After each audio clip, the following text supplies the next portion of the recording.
Chegamos na obra-prima dos Salmos. Vocês estão ouvindo aí? Essa canção é o Salmo 139. Ele é conhecido pelos rabinos como a coroa dos Salmos, ou seja, a obra mais esplêndida dos Salmos. E hoje nós chegamos neste belíssimo Salmo. Que alegria poder compartilhar com vocês uma canção sublime, uma obra-prima, talvez um dos textos mais bonitos da Bíblia, com grandes revelações acerca do nosso Deus. Minha irmã Alessandra, que bom que nós chegamos ao Salmo 139. E eu tenho certeza que você tem uma história para contar com esse Salmo. Afinal, todo mundo tem uma história para contar com o Salmo 139. Nossa, que emoção ouvir esta música, justamente este louvor que fez parte desses momentos de busca por mais de Deus, em querer buscar ser como a palavra de Deus nos ensina, ser igual a Cristo, semelhante a Ele. E esse louvor, esse fundo musical, meu Deus, que emocionante, porque ainda adolescente, eu buscava ao Senhor e pedia para que Ele pudesse me transformar, me moldar a cada dia. E quando em uma dessas orações eu estava só em casa, colocava o louvor bem alto mesmo. Quando eu pedia, Senhor, me sonda, meu Deus do céu. Pedir para o Senhor nos sondar não é brincadeira não, porque Ele vai jogar para fora o nosso podre, vai jogar para fora o nosso eu, o nosso orgulho, a nossa inveja, a nossa soberba, a nossa baixa estima ou autoestima. Ele foi jogando tudo para fora. O Espírito Santo de Deus, foi falando e foi me jogando, e foi, meu Deus, eu só chorava, só gritava.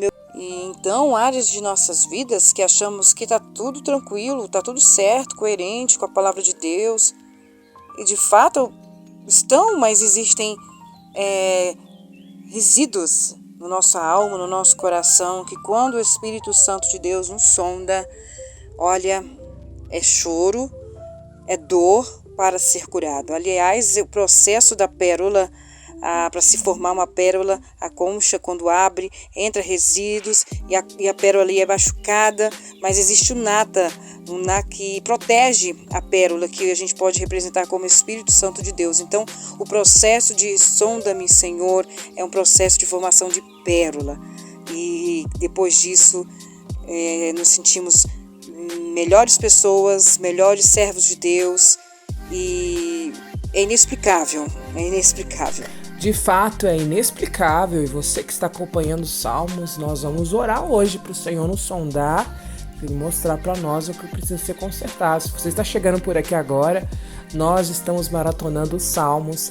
Estamos no capítulo 139. Se você não sabe o que está acontecendo, você pode procurar. Nós temos 139 salmos que vem antes, 138 salmos que vem antes desse de hoje, que é reconhecido como uma das obras-primas da Bíblia, como das canções mais bonitas do Saltério. E é um cântico muito sério, um cântico que todos nós cristãos, todos nós que amamos o Senhor, deveríamos pedir para o Senhor fazer a nossa vida conforme Davi pediu. O autor dessa canção é Davi, e sempre dando um show nos seus sentimentos. Essa canção ela é muito particular. É como se nós enxergássemos somente uma pessoa e Deus conversando, uma pessoa conversando com Deus. Só essas duas pessoas conversando com Deus e abrindo o coração. Pelo que percebemos a partir do versículo 21, nós vemos que Davi está passando por um momento de perseguição, provavelmente de outros povos, de outras pessoas que estão fazendo chacota do nome de Deus. Ele até parece que ele ficou um pouco nervoso ali, porque ficou uma oração imprecatória, tipo, eu quero vingança, eu quero vingança, Senhor. Mas antes de chegar nessa parte, existem declarações maravilhosas neste salmo que precisa fazer parte da sua história, e é por isso que nós te convidamos. Vamos mergulhar, vamos entrar no Salmo 139. Em 1971, saiu um filme chamado Encurralado. Eu não nasci, eu não vi o filme, mas eu conheço essa história. É um filme onde uma pessoa está dirigindo, um vendedor está dirigindo numa autoestrada e de repente ele se vê perseguido por um caminhão e o motorista desse caminhão não se deixa ver e esse caminhão não para de segui-lo. Então o filme se desenrola nessa aventura, nesse drama, e é sinistro, porque ele não sabe quem é que está o perseguindo e ele se vê encurralado. Por que eu estou falando isso? Quando nós lemos o Salmo 139, nós percebemos uma pessoa encurralada. Não tem jeito, não tem uma saída, ele está constantemente com alguém ali perto dele, atrás dele, olhando para ele, sabendo de tudo o que acontece com ele. E essa pessoa é o nosso Deus. Para algumas pessoas isso pode ser um terror. Como assim? Está me vendo? Em todo tempo está comigo? Está do ladinho, perto de mim? O que é isso? Para outras pessoas, para mim, vem como um presente. Saber que eu nunca estou sozinha, que eu tenho alguém por mim. Este salmo, ele é incrível porque ele nos mostra 3 particularidades do nosso Deus.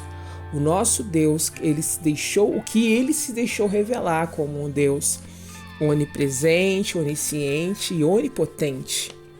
Esses são atributos do nosso Deus, que podem ser comunicados de 2 maneiras. Tem os atributos que são incomunicáveis, aqueles que nós nunca saberemos, e não adianta que nós nunca vamos saber porque a nossa mente é muito pequena para conceber, para compreender. Até os anjos não sabem de todos os atributos de Deus. São aqueles incomunicáveis. E os comunicáveis, que, por exemplo, o amor, a santidade, a justiça, nós vemos essas características do nosso Deus. Mas tem 3 aqui nesse salmo que nós vamos meditar, que nós vamos refletir sobre isso. E isso nos faz compreender muito mais da nossa própria humanidade. Se você perguntar assim, você se conhece? Se eu te perguntar, se você se conhece, algumas pessoas iam dizer, sim, eu me conheço, outras não, e dizer, não sei nada sobre mim. O fato é que nós nunca vamos saber plenamente sobre nós. Nós não sabemos sobre nós. Nós podemos estudar, nos tornar doutores, podemos criar grandes coisas, fazer grandes coisas, como por exemplo, criar veículos para poder ir para a Lua, não é algo incrível? Criar e descobrir grandes coisas na ciência, ganhar prêmios Nobel e essas coisas todas. Podemos fazer muitas coisas com a nossa inteligência, mas vai ter uma coisa que nós nunca vamos saber. Nós não vamos conhecer o nosso ser humano, o nosso dentro, o nosso interior. Por que nós não vamos conhecer? Porque nós não fomos feitos por nós mesmos. Alguém muito mais especial, muito mais sublime do que qualquer coisa que já existiu é o nosso Criador. Então o Salmo 139 fala dessa maravilhosa graça que é o nosso Deus, nos criando, nos formando e trazendo sobre as nossas vidas a graça e o poder dele sendo revelado. Esse salmo pode ser dividido em 4 partes. O que é interessante é que pode ser dividido em 4 versos, que são estrofes, e essas estrofes, 4 estrofes, elas têm 6 versos cada uma delas. Então é uma musiquinha muito bem feita e muito bonitinha. Aí você vai ouvir agora a primeira parte. A primeira parte vai do versículo 1 até o versículo 6. Ouça aí essa parte. Senhor, tu me sondas e me conheces. Sabes quando assento e levanto,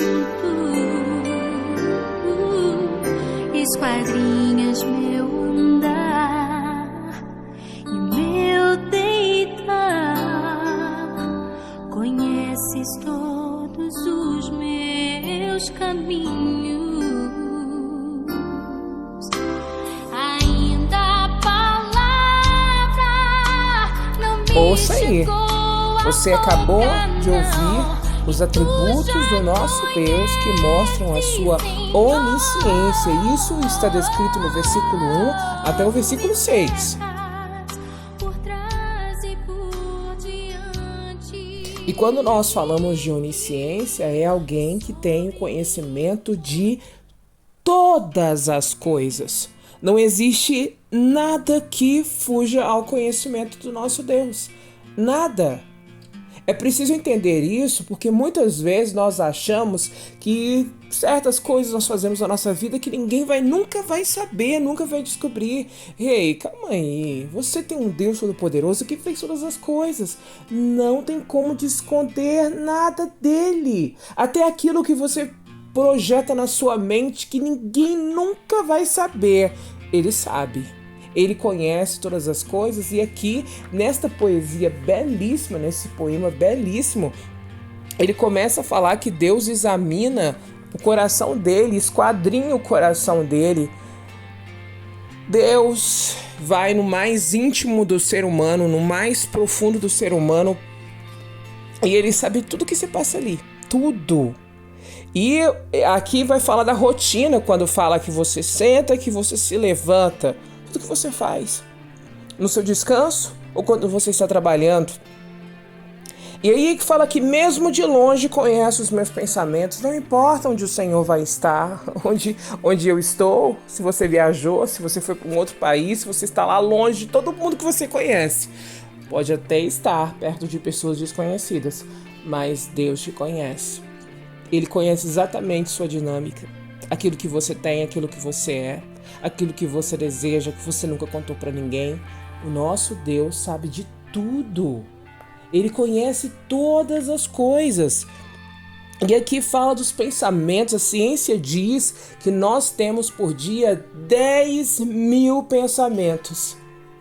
Deus conhece os 10.000 pensamentos que passam na nossa cabeça todos os dias. Ele conhece e ele esquadrinha e ele sonda e ele sabe disso. E aqui continua, tu vês quando viajo, quando descanso e tudo que eu faço. Não tem como esconder nada do Senhor. Davi sabia muito bem disso. Nós sabemos aqui, falamos aqui que Davi cometeu um pecado horrível. Lembra aí do capítulo 51, onde ele pede perdão pelo pecado que ele fez? Ele achou que ia ficar escondido aquele pecado. Ele achou que ninguém iria atrás dele. Ele cometeu um pecado atrás do outro, homicídio, adultério. E isso foi piorando a situação de Davi. E ele achou que ninguém nunca iria saber. Deus sabe, Deus conhece. E é muito importante saber disso. E aqui fala desse andar, desse levantar, fala do falar, sabe? Antes de falar, o Senhor já sabe o que a gente vai falar. A ciência também diz que nós sempre temos 8 palavras prontas antes de saírem da nossa boca. Deus já sabe que palavras são essas que estão guardadas. As próximas 8 palavras que eu vou dizer, Deus já sabe quais são, mesmo que eu nem tenha raciocinado quais sejam essas palavras. E isso é muito sério, porque todas as minhas palavras eu vou dar contas delas no juízo final. Então eu preciso ter cuidado com aquilo que eu falo. Eu preciso ter cuidado com aquilo que eu penso. E a palavra de Deus diz que vem sobre mim, por trás e por diante, e sobre mim põe a sua mão. Esse texto para mim vem com muita particularidade, porque no ano de 2019 eu orei esse texto durante uma semana. Eu fazia todos os dias orações com o texto do Salmo 139. Quando foi no último dia, enquanto eu orava, eu fechei os olhos, porque eu comecei a ser tomada de um choro muito profundo. Como minha irmã contou aqui, esse salmo é muito forte, porque Deus vai esquadrinhar dentro de você e Ele vai mostrar aquilo que precisa ser resolvido, consertado. E no meu coração, naquele momento, tinha uma ofensa com Deus, porque eu achei que Deus tinha me abandonado num dia muito difícil da minha vida. E enquanto eu fazia aquela oração naquele dia, que foi o último dia de Sat, Deus, eu senti Ele entrar no meu quarto. Ele já estava ali, mas eu senti a presença dele física. e me abraçar por trás. Sabe quando você é abordado por trás e você é abraçado por trás? Eu senti que alguém me abraçava por trás e sentava do meu lado e colocava a mão sobre a minha cabeça. E o mais incrível disso é que nesse momento, enquanto eu estava orando e eu senti essa presença entrar no meu quarto, eu também senti que Deus me levou no dia mais triste da minha vida naquela época, né? Claro que houveram muitos dias tristes, mas naquele momento meu coração estava ferido com algo que tinha acontecido comigo. E Deus mostrou que estava comigo naquele dia, assim como o Senhor está conosco em todos os dias da nossa vida. A palavra dele disse que ele não nos deixaria sozinhos. E isso é uma grande verdade. Ela termina com uma declaração de Davi, uma confirmação.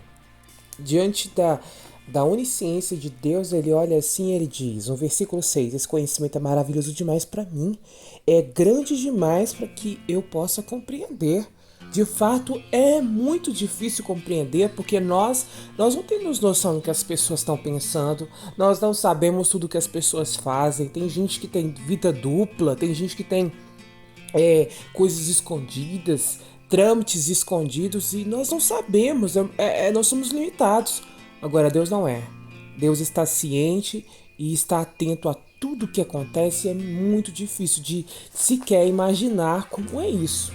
Agora, o segundo ponto, que vai do versículo 7 até o versículo 12, fala da onipresença. Aquele que conhece, que sabe de tudo, todos os pensamentos, todas as intenções, está presente em todos os momentos. Então, aqui Davi começa com duas perguntas retóricas, que diz assim no versículo 7, para onde me ausentarei do teu espírito?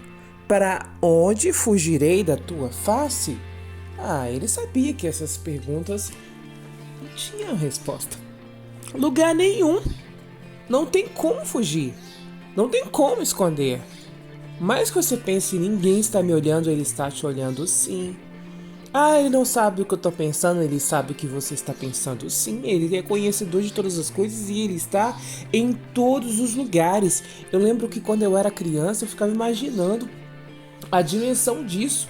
E aí ele começa a exposição aqui falando de dois lugares interessantes que são opostos. Os céus ou a profundeza do abismo, que em algumas traduções falam da morte. Eu ficava imaginando a imensidão do céu. Não tem como mensurar a imensidão do céu. Nem se eu virar um astronauta, sair por aí, ficar vagando, não vai. Ele vai estar lá. E se eu morrer? Muitas pessoas acham que Deus não vai lá no inferno, que não está no abismo, que não está na escuridão. Ele está sim. Ele é detentor de todo conhecimento e a presença dele está em todos os lugares. Você pode pensar assim, isso é muito difícil de se quer imaginar. Eu sei que é difícil.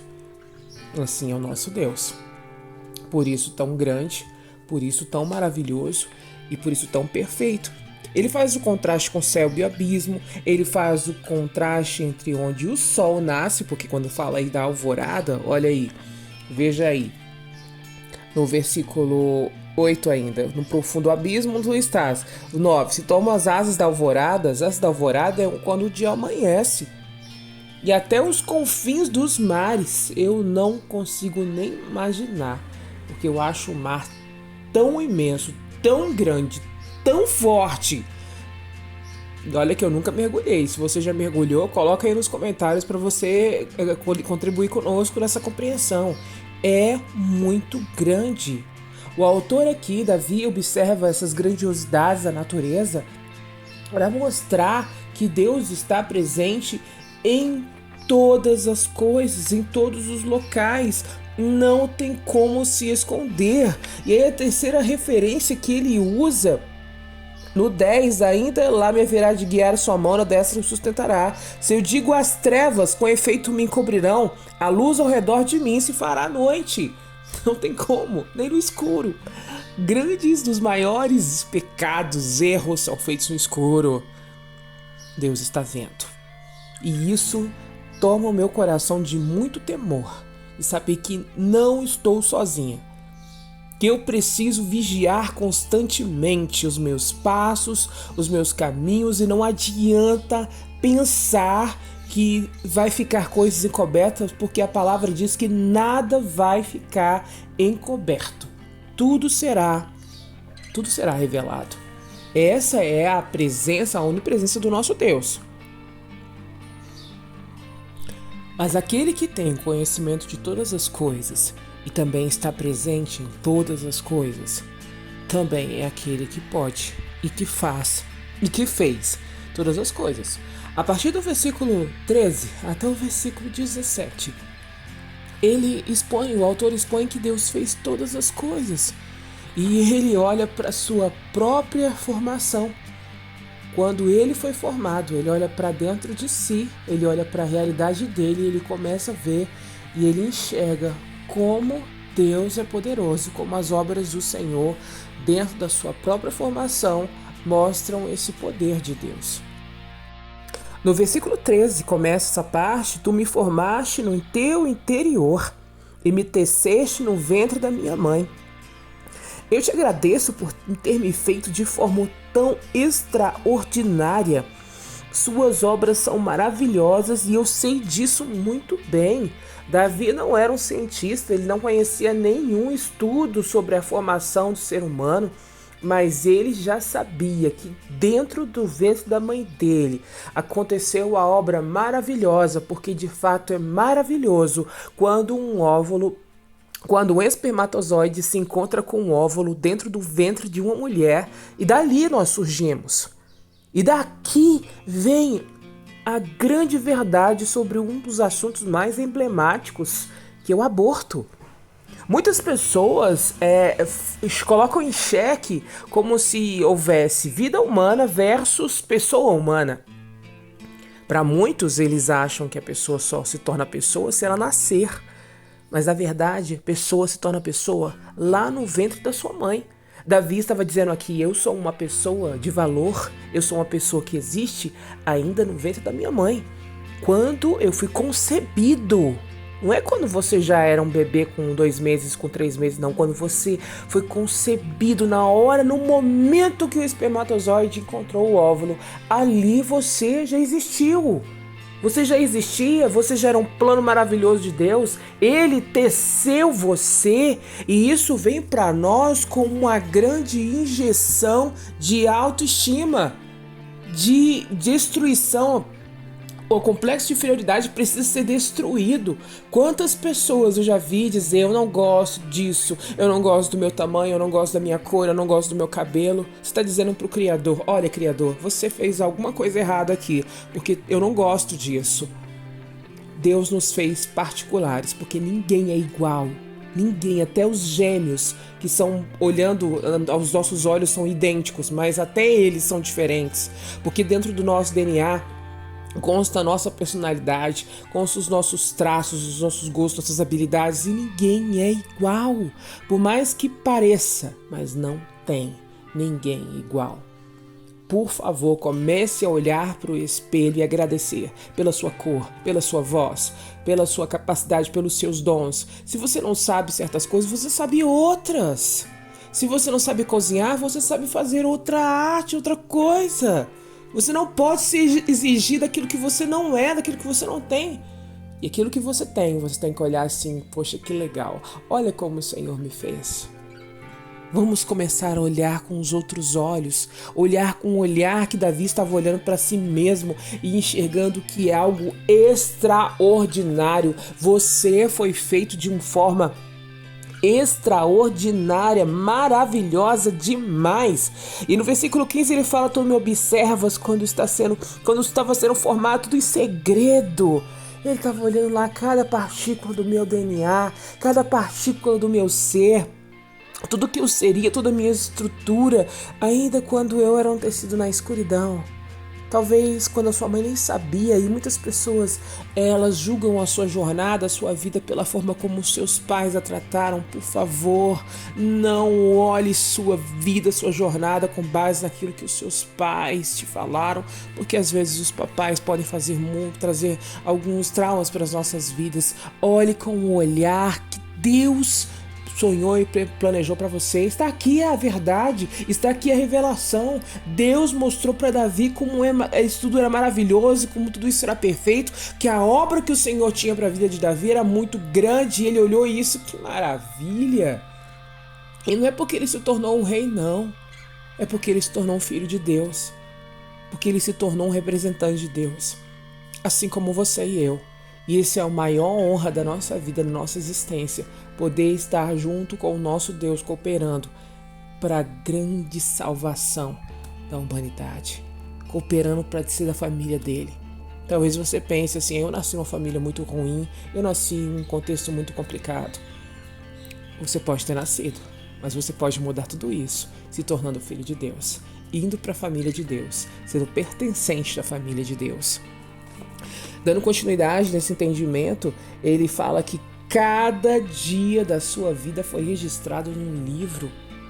Isso para mim vem com um conforto tão grande, porque eu sei do fim da história.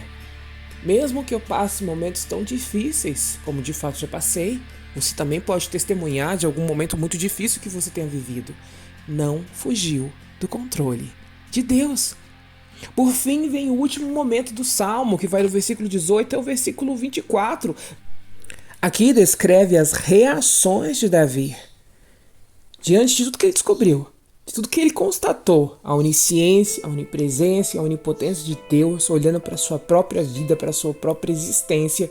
Então ele se coloca aqui, a partir desse verso, do verso 18, que diz assim: eu não sou capaz de contá-los, são muito numerosos os grãos de areia.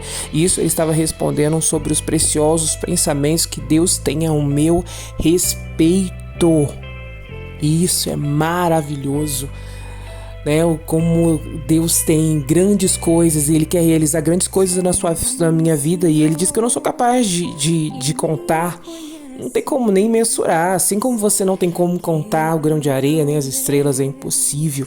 Deus, quem dera, destruísse os perversos e afasta de mim esses assassinos. Aqui parece que começa a mudar o tom. Calma aí, é porque Davi começou a olhar as pessoas desfazerem dele e do Deus dele. E ele descobriu, olhou essa grandiosidade de Deus. Como assim essas pessoas não reconhecem? Ele queria justiça sobre isso. Ele não está pedindo justiça para ele, para o que fizeram para ele, mas pedindo a justiça pelo aquilo que estão fazendo contra o nome de Deus, ofenderam o nome de Deus, até o próprio caráter de Deus. Então, Davi aqui começa a olhar para fora. Muitas vezes nós olhamos para fora, nós olhamos para situações, nós queremos a justiça, queremos que seja feita justiça, principalmente quando fazem coisas erradas conosco, com alguém da nossa família. Mas depois Davi para de olhar para fora e ele olha para dentro. E aí ele fala no versículo 23, que é um dos mais conhecidos: sonda-me, ó Deus, conhece o meu coração, prova-me os meus pensamentos, mostra se há em mim algo que te ofende. Me revela, Senhor, revela o que me afasta da sua vida, revela para mim. Por quê? Porque eu quero ser conduzido pelo caminho eterno. Eu não quero ser como as pessoas desse mundo que caminham sem controle, que caminham fazendo o que querem, que são conduzidos pelos seus próprios desejos. Eu não quero. Me ensina, Senhor. Conduz, revela. Essa é uma das orações mais importantes que devem ser feitas diariamente. Se você quer ir para a luz, se você quer viver com Cristo, se você quer de fato ir para a glória, viver eternamente com o Senhor, porque disso vai depender a sua vida. Eu não estou falando só da vida aqui, eu estou falando da vida eterna. Eu oro nesse momento para o Senhor sondar nosso coração, para Ele trazer à tona aquilo que está escondido, pensamentos errados, sonhos errados, intenções erradas. Se no nosso coração existe vontade de vingança, no nosso coração existe maldade, orgulho, soberba, arrogância, traga à tona. Pedimos ao Senhor que traga a revelação. Traga, Senhor, a revelação. Nos ajude a vencer esses desafios humanos, essas limitações humanas. Traga à tona para que seja confrontado e consertado no nome de Jesus, porque queremos seguir no caminho eterno. Ajuda-nos, Espírito Santo de Deus, ajuda-nos, traga essa claridade sobre o nosso entendimento, essa claridade de convencimento de pecados, essa claridade de convencimento de limitações e pensamentos humanos, de programações mentais, no nome de Jesus. Que todo complexo de inferioridade seja destruído destruído, que toda inconformidade com sua vida, com seu corpo, com o que você é, seja destruído no nome de Jesus, que possamos nos enxergar como filhos de Deus, perfeitos, obras maravilhosas feitas pelo nosso Deus, que possamos ser felizes com aquilo que o Senhor nos deu. No nome de Jesus, esta é a minha oração. Amém. Deus te abençoe.